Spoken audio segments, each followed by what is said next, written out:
لله الحمد لله نحمده ونستعينه ونستغفره ونؤمن به ونتوكل عليه ونعوذ بالله من شرور أنفسنا ومن سيئات أعمالنا من يهده الله فلا مضل له ومن يضلل فلا هادي له وأشهد أن لا إله إلا الله وحده لا شريك له وأشهد أن محمدا عبده ورسوله أرسله بالهدى ودين الحق ليظهره على الدين كله ولو كره المشركون اللهم صل على محمد وعلى آل محمد كما صليت على إبراهيم وعلى آل إبراهيم وبارك على محمد وعلى آل محمد كما باركت على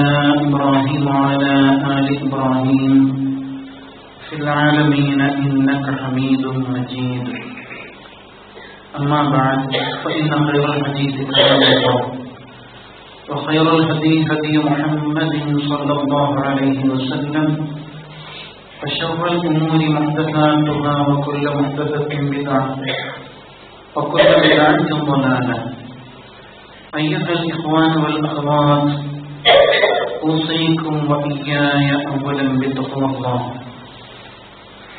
إن أريد إلا الإصلاح ما استطعت وما توفيقي إلا بالله عليه توكلت وإليه أنيب قال الله تعالى في القرآن المجيد أعوذ بالله من الشيطان الرجيم بسم الله الرحمن الرحيم كنتم خير أمة أخرجت للناس تأمرون بالمعروف وتنهون عن المنكر وتؤمنون بالله ولو آمن أهل الكتاب لكان خيرا لهم منهم المؤمنون وأكثرهم الفاسقون صدق الله العظيم.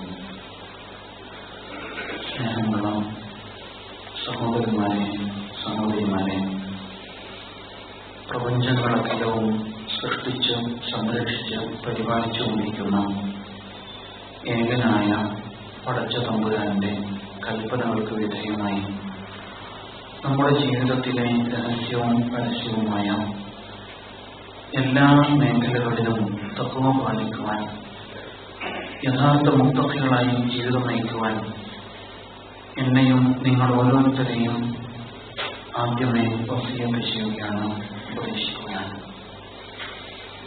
നമ്മുടെ ഇഹപര ജീവിത വിജയത്തിന്റെ മാനദണ്ഡം തഖ്വാബോധം മാത്രമാകുന്നു. അല്ലാഹു സുബ്ഹാനഹു വ തആല അവന്റെ മുത്തഖികളായ അടിമകളിൽ ഉൾപ്പെടുത്തി നമ്മെ അനുഗ്രഹിക്കുമാറാവട്ടെ. നമ്മുടെ ലോകം, ഈ പ്രകൃതി വളരെ സുഗമമായി മുന്നോട്ട് നീങ്ങിക്കൊണ്ടേയിരിക്കുന്നു. എങ്ങനെയാണ് എന്ന് ചോദിച്ചാൽ അതിന്റെ പിന്നിൽ ഒരു സൃഷ്ടികർത്താവും പരിപാലകനും ഉണ്ട് എന്നതുകൊണ്ടാണ് എന്ന് നാം ഉത്തരം പറയാം. പ്രപഞ്ചനാഥനായ അല്ലാഹു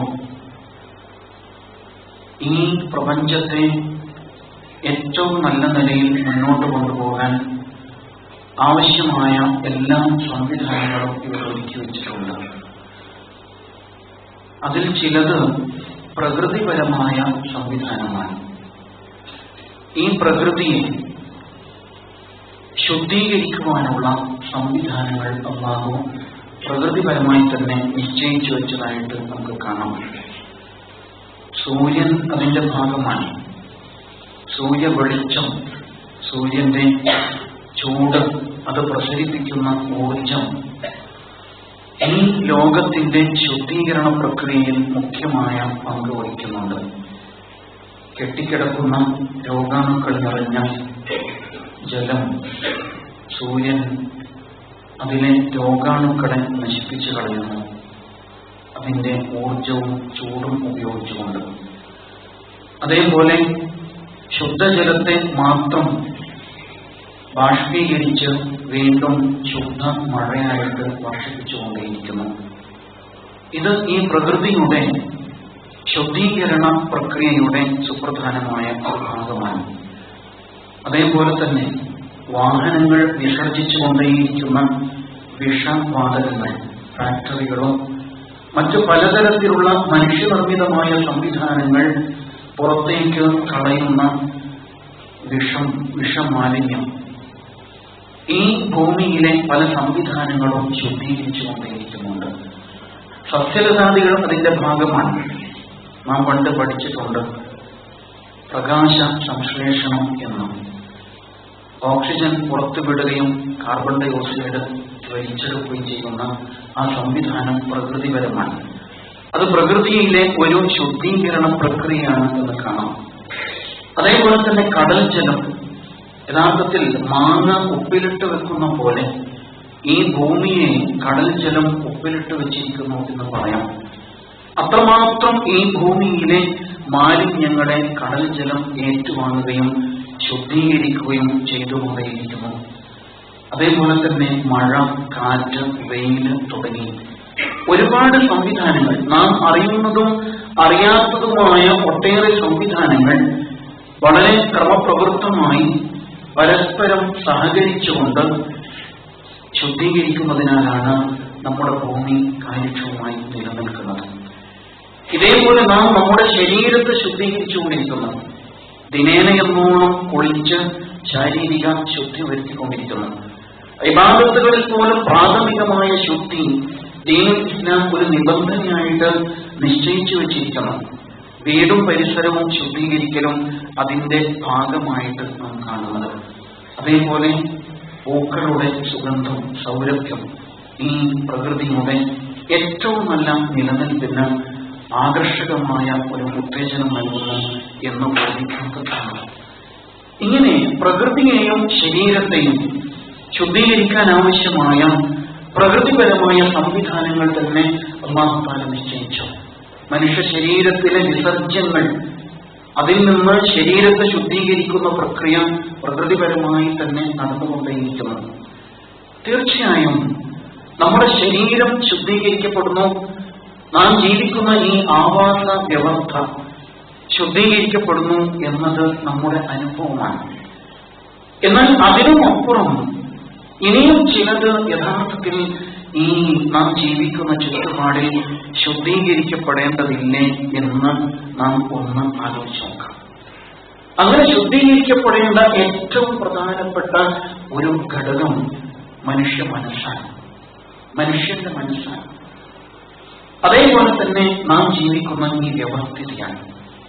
ഇത് രണ്ടും ശുദ്ധീകരിക്കപ്പെടാത്തിടത്തോളം പ്രകൃതിയിലെ ശുദ്ധീകരണ പ്രക്രിയകൾ കൊണ്ട് യഥാർത്ഥ പ്രയോജനം ലഭിക്കുന്നില്ല. ഒരാൾ നല്ല അലക്കിത്തേച്ച വസ്ത്രം ധരിച്ചു എന്നതുകൊണ്ട് അയാൾ സംസ്കാര സമ്പന്നനാണ് എന്ന് പറയാമോ? സാധ്യമല്ല. അയാളുടെ മനസ്സ് അതേപോലെ വെട്ടിത്തിളങ്ങുന്നതാവണം, ഉത്കൃഷ്ടമായ സ്വഭാവ ഗുണങ്ങളാണ്.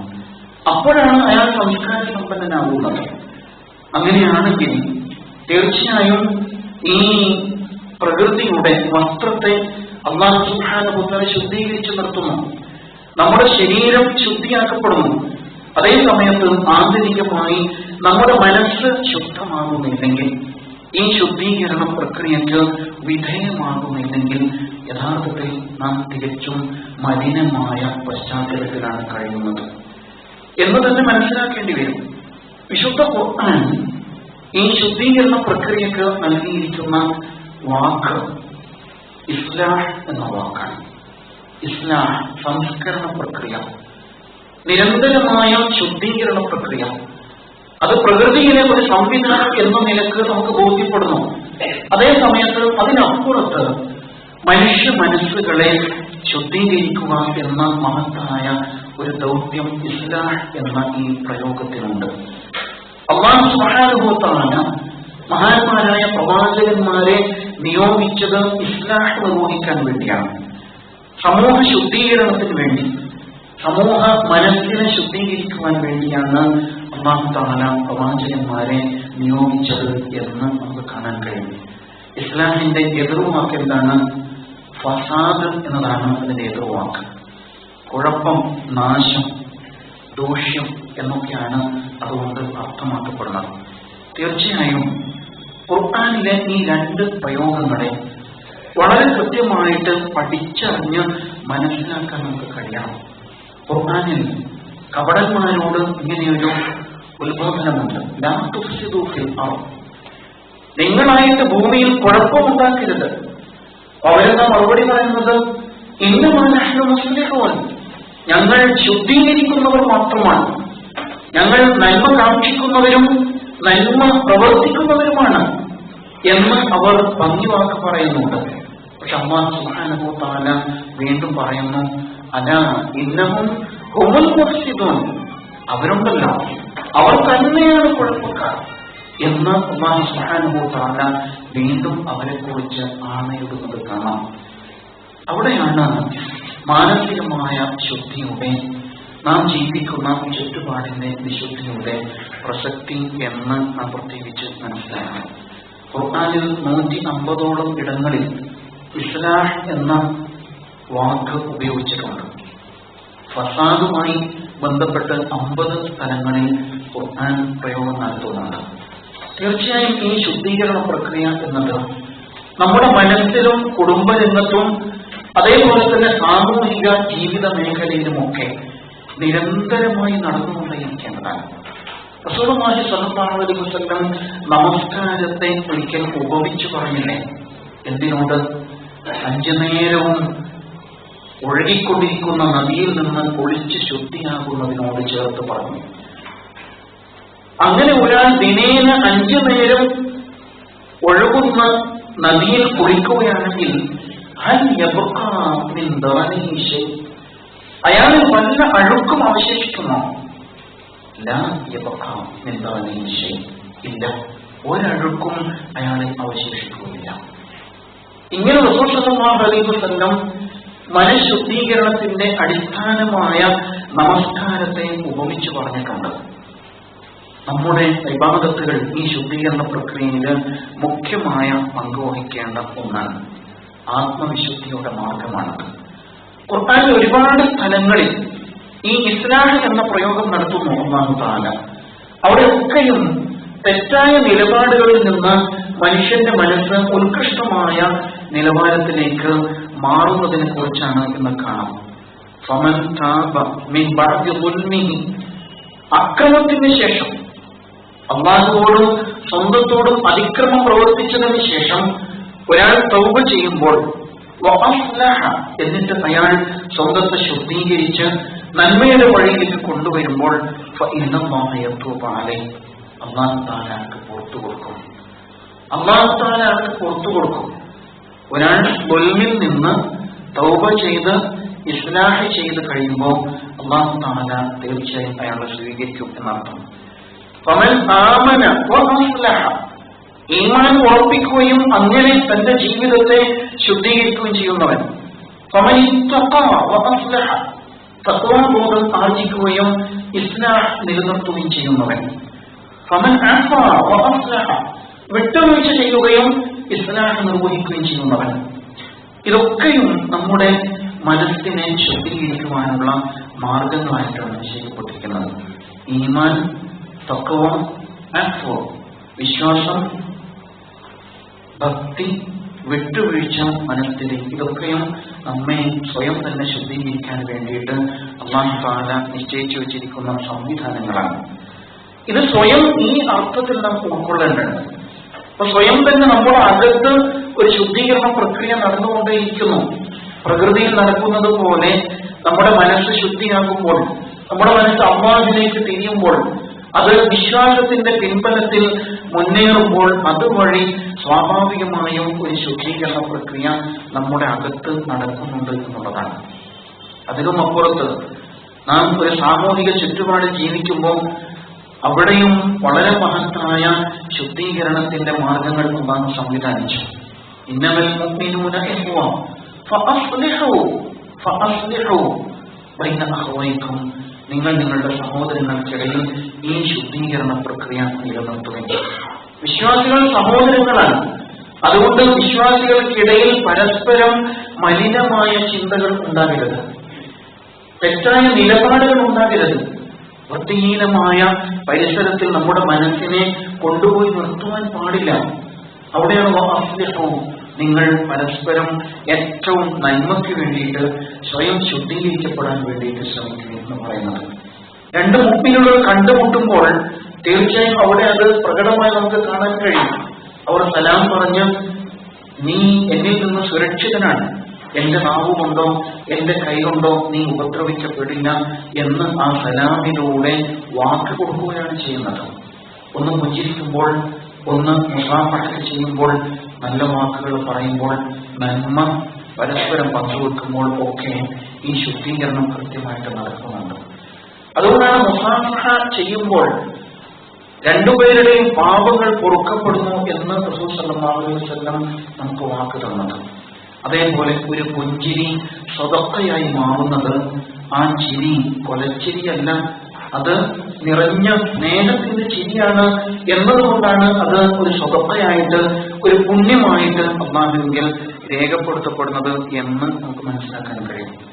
ഇതേപോലെ പരസ്പര ബന്ധത്തെ കുറിച്ചൊക്കെയും ഖുർആൻ ഇതേ ശൈലി ഉപയോഗിക്കുന്നുണ്ട്. നിങ്ങൾക്കിടയിൽ, നിങ്ങളുടെ കുടുംബാംഗങ്ങൾക്കിടയിൽ, ബന്ധുമിത്രാദികൾക്കിടയിൽ ഏറ്റവും നല്ല ബന്ധം സ്ഥാപിക്കുകയും ഇന്നലത്തെ അവസ്ഥ അല്ല ഇന്നത്തേതല്ല നാളെ എന്ന നിലക്ക് നിരന്തരമായ മാറ്റത്തിന് വിധേയമാവുക. മുഅ്മിനീങ്ങൾ പരസ്പരം കണ്ടുമുട്ടുമ്പോൾ പോലും ആ ഒരു പ്രക്രിയ നടക്കുന്നുണ്ട് എന്നാണ്. സ്വഹാബിമാർ പരസ്പരം കണ്ടുമുട്ടുമ്പോൾ ഇങ്ങനെ പറയുമായിരുന്നു അത്രേ, ഇജ്ലിസ് മഅന നുഅ്മിനു സാഅ, വരും നമുക്ക് ഒന്നിച്ചിരിക്കാം, നുഅ്മിനു സാഅ, നമുക്ക് അല്പനേരം ഈമാൻ വർദ്ധിപ്പിക്കാം. ഒന്നിച്ചിരുന്ന് നല്ല വാക്കുകൾ പങ്കുവെക്കുമ്പോൾ അത് മുഖേന നാം പരസ്പരം ശുദ്ധീകരിക്കപ്പെട്ടുകൊണ്ടേയിരിക്കുന്നു എന്നാണ് അതിൽ നിന്ന് മനസ്സിലാക്കാൻ കഴിയുന്നത്. ഇടപാടുകളിലെ സൂക്ഷ്മതയുമായി ബന്ധപ്പെട്ടും വിശുദ്ധ ഖുർആൻ ഇതേ ഇസ്ലാഹ് പലയിടങ്ങളിൽ ഉപയോഗിച്ചിട്ടുണ്ട്. അതിലൊരു സന്ദർഭമാണ്, ഒരാൾ വസിയത്ത് രേഖപ്പെടുത്തി വെച്ചു, നേരത്തെ തന്നെ വസിയത്തൊക്കെ എഴുതി വെച്ചു.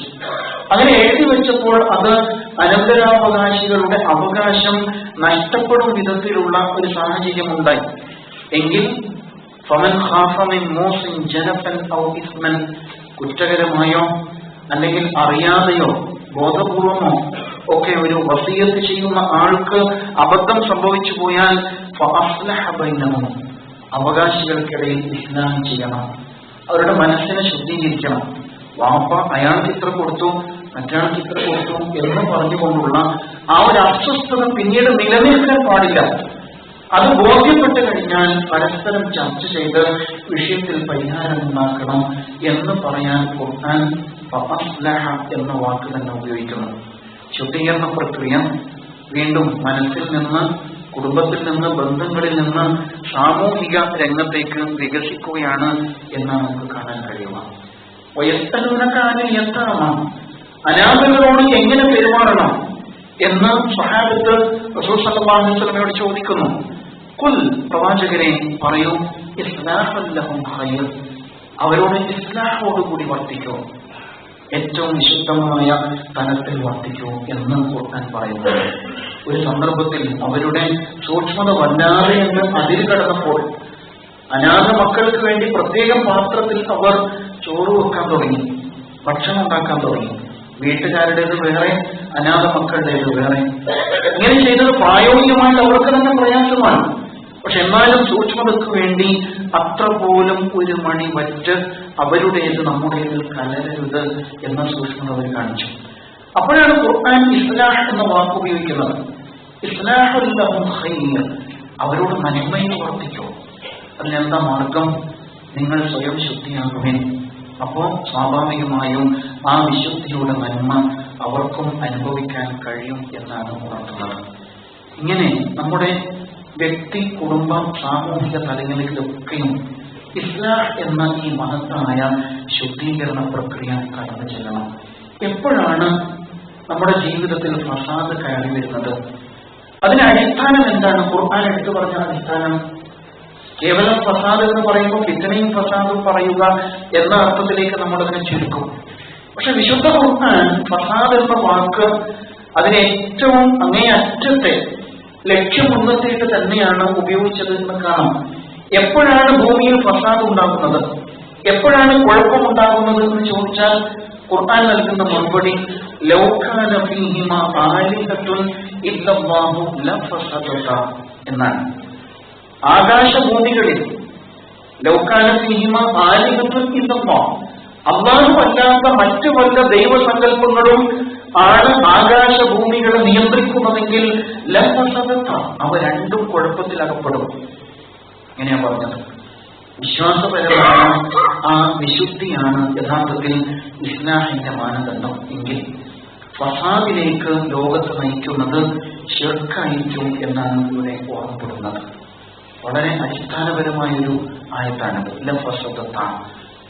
നാം ഇന്ന് നമ്മുടെ നാട്ടിൽ വല്ല ഫിത്നയും ഫസാദും കുഴപ്പങ്ങളും അനുഭവിക്കുന്നുണ്ടെങ്കിൽ, പരസ്പരം വിശ്വാസം നഷ്ടപ്പെട്ടു പോകുന്ന ഭരണാധികാരികളിൽ സമൂഹത്തിന് വിശ്വാസം നഷ്ടപ്പെട്ടു പോകുന്ന സാഹചര്യമുണ്ടെങ്കിൽ, ഭരണാധികാരിയാണെങ്കിൽ അങ്ങനെയൊക്കെ ആയിരിക്കും എന്ന ഒരവസ്ഥയിൽ നാം അവരെ വിലയിരുത്തേണ്ടി വരുന്നുണ്ടെങ്കിൽ എന്താ കാരണം? അല്ലാഹുവല്ലാത്ത മറ്റാരൊക്കെയോ ആണ് ഇന്ന് ഭൂമി കൈകാര്യം ചെയ്തുകൊണ്ടിരിക്കുന്നത് എന്നതാണ്. അതാണ് ഖുർആൻ അടിവരയിട്ട് പറയുന്നത്.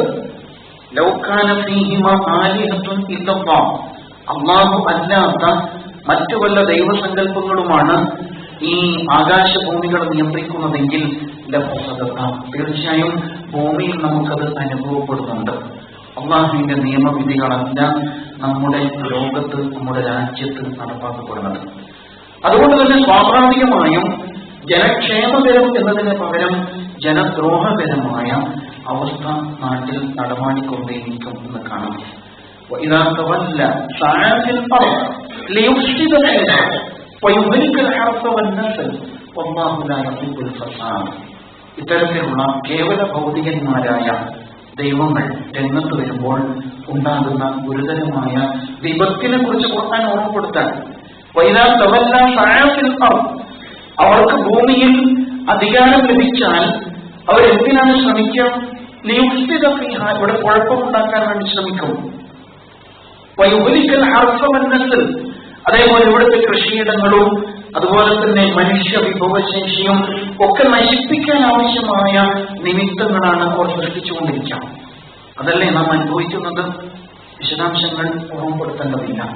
തീർച്ചയായും ആ നിലക്കുള്ള പലതരം ഫസാദുകൾ നാം അനുഭവിക്കേണ്ടി വരുന്നു. അടിസ്ഥാന കാരണം ദൈവികമായ കാഴ്ചപ്പാടുകളിൽ നിന്ന് നമ്മുടെ നാടും ലോകവും വഴുതി മാറുന്നു എന്നത് മാത്രമായിരിക്കും. അല്ലാഹു സുബ്ഹാനഹു തആല അവിടെയൊക്കെയും ചില നിയന്ത്രണ സംവിധാനങ്ങൾ ഏർപ്പെടുത്തിയിട്ടുണ്ട്.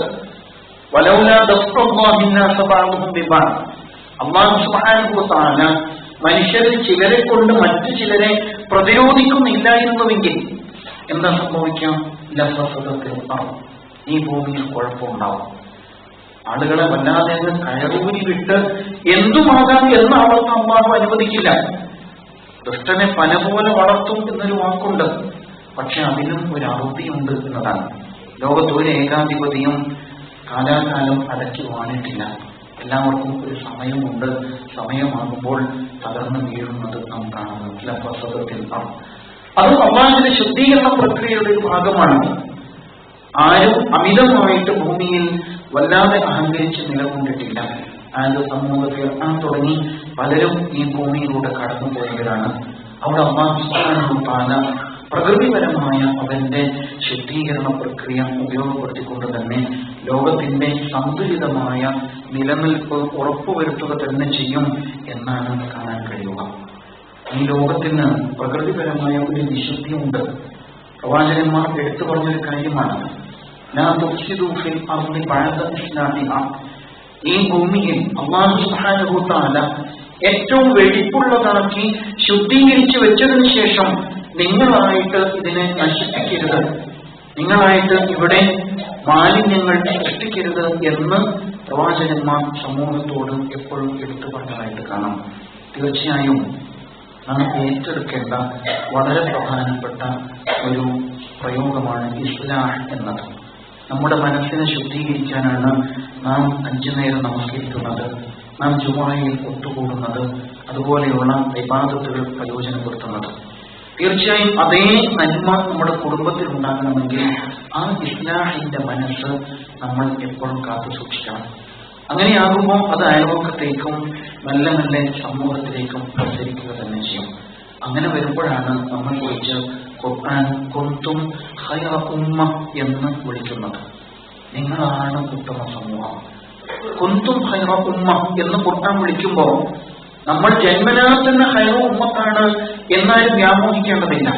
അങ്ങനെയല്ല, മറിച്ച് മക്കയിൽ നിന്ന് മദീനയിലോളം വളർന്ന, നിരന്തരം പീഡനങ്ങൾ ഏറ്റുവാങ്ങി ഈ മാർഗത്തിൽ ത്യാഗം വഹിച്ച ആദ്യ തലമുറയുണ്ടല്ലോ, അവരെയാണ് അല്ലാഹു തആല കുന്തും ഖൈറ ഉമ്മ എന്ന് വിളിച്ചിരിക്കുന്നത്. നിങ്ങളാണ് ഉത്തമ സമൂഹം എന്ന് അല്ലാഹു തആല വിളിച്ചത് അവരെയാണ്. ഖൈറ ഉമ്മത്തായിട്ട് അല്ലാഹു തആല വിശേഷിപ്പിച്ചത് അവരെയാണ്. നിങ്ങൾ ഇപ്പോൾ ഖൈറ ഉമ്മത്ത് ആയിരിക്കുന്നു, കുന്തും നിങ്ങൾ ആയിരിക്കുന്നു ഖൈറ ഉമ്മ എന്നാണ് പടച്ചതമ്പുരാൻ അവിടെ ഉദ്ദേശിക്കുന്നത്. നാം ആ പദവിയിലേക്ക് എത്തണമെങ്കിൽ തീർച്ചയായും ഈ ശുദ്ധീകരണ പ്രവൃത്തികളിൽ നാം ഏർപ്പെടേണ്ടിയിരിക്കുന്നു. എങ്കിലേ നമുക്ക് എത്തിച്ചേരാൻ കഴിയൂ എന്നും കൂടി നാം ചേർത്ത് മനസ്സിലാക്കണം. അല്ലാഹു സുബ്ഹാനഹു വ തആല അവൻ നമുക്ക് നൽകിയിരിക്കുന്ന വിശുദ്ധമായ ഈ പ്രകൃതിയെ അതിന്റെ പ്രകൃതിപരമായ ശുദ്ധി നിലനിർത്തിക്കൊണ്ട് തന്നെ ഉപയോഗപ്പെടുത്തുവാൻ, അതേപോലെ ഇവിടെ വന്നു പെടുന്ന എല്ലാ ഫസാദുകളിൽ നിന്നും ഭൂമിയെ നമ്മുടെ ജീവിത പശ്ചാത്തലങ്ങളെ ശുദ്ധീകരിച്ചു നിർത്തുവാൻ ചെയ്യുന്നതാണ്.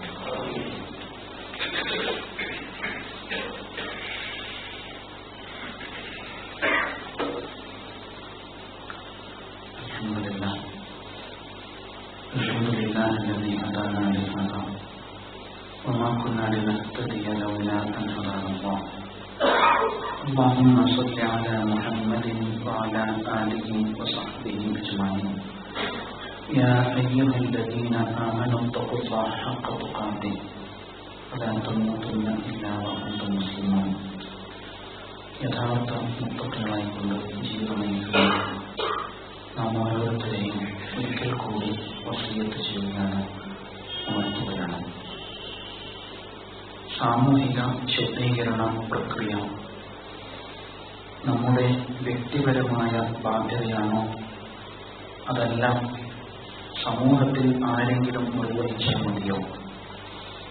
വളരെ വൈജ്ഞാനികമായ ഒരു ചർച്ചയാണിത്. എന്നാൽ ഖുർആൻ വ്യാഖ്യാതാക്കൾ എത്തിച്ചേരുന്ന ഏറ്റവും സുപ്രധാനമായ നിലപാട് തീർച്ചയായും അത് വ്യക്തിപരമായ ബാധ്യത തന്നെയാണ് എന്നാണ്. ഖുർആനിന്റെ പ്രയോഗങ്ങൾ പഠിക്കുമ്പോൾ അങ്ങനെ ബോധ്യപ്പെടും. ഉദു ഇലാ സബീലി റബ്ബിക, നിന്റെ റബ്ബിന്റെ മാർഗത്തിലേക്ക് നീ വിളിക്കൂ. നീ എന്ന് വ്യക്തിപരമായി തന്നെ ഖുർആൻ ഉണർത്തുന്നുണ്ട്.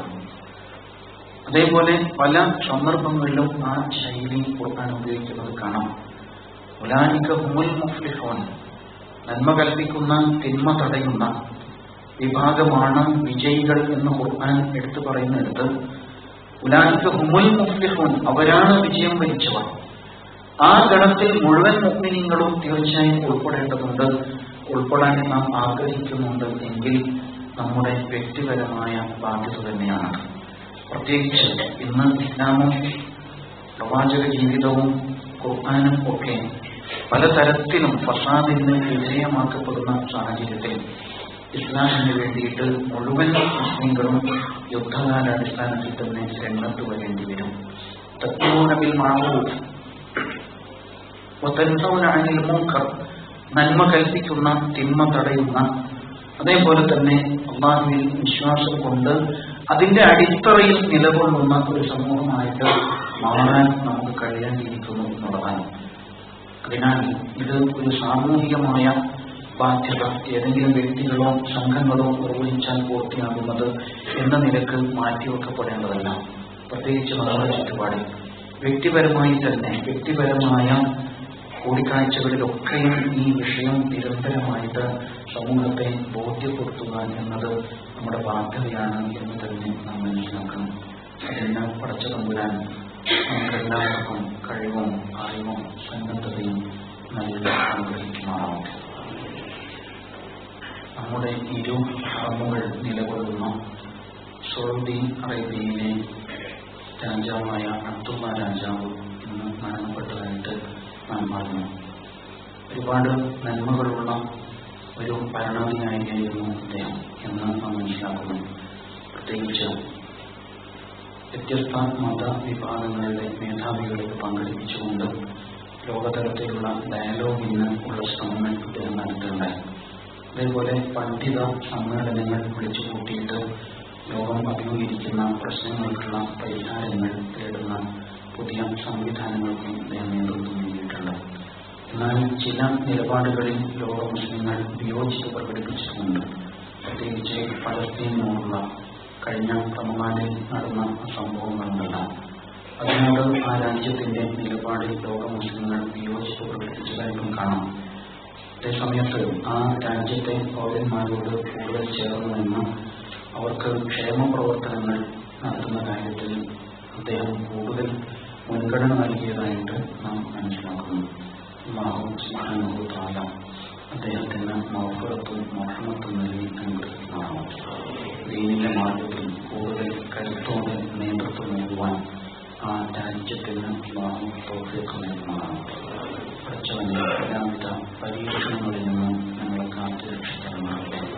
ഒരു സഹോദരി ക്യാൻസർ ബാധിച്ച് കീമോ നടത്തിക്കൊണ്ടിരിക്കുകയാണ്, പ്രാർത്ഥിക്കണം എന്ന് വസീയത്ത് ചെയ്തിട്ടുണ്ട്. പഠിച്ചവനെ ആ സഹോദരിക്ക് ശിഫ നൽകി അനുഗ്രഹിക്കാനാവട്ടെ.